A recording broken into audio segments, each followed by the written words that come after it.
Jio, Airtel, VI ఇలా network ఏదైనా phone నెంబర్లో అంకెలు మాత్రం 10 ఉంటాయి. కాల్ చేసేటప్పుడు పొరపాటున ఒక నంబర్ ఎక్కువ తక్కువ డయల్ చేస్తే కాల్ కనెక్ట్ అవ్వదు. ఒక నంబర్ వేరే టైప్ చేస్తే అది ఎవరికో కనెక్ట్ అవుతుంది. దీంతో మళ్ళీ నంబర్ సరిచూసుకుని చేస్తాం. ఇంతకీ ఫోన్ నంబర్లో 10 అంకెలు మాత్రమే ఎందుకు ఉంటాయని ఎప్పుడైనా ఆలోచించారా? అన్ని దేశాల్లో ఫోన్ నంబర్లు 10 ఉంటాయా అంటే ఉండవనే చెప్పవచ్చు. వాటి అంకెలు వేరేగా ఉంటాయి. అవి కూడా ఒక్కో దేశంలో ఒక్కోలా ఉంటాయి.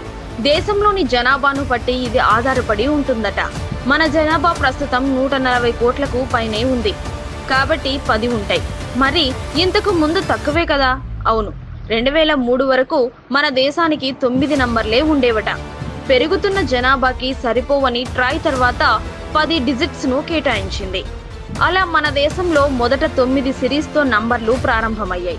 అలా ఇప్పటికీ 8, 7, 6 సిరీస్ల వరకు వచ్చాయి. క్రమంగా 5, 4కు వెళ్తాయి. అయితే నంబరు ముందు ఉండే +91 కంట్రీ కోడ్.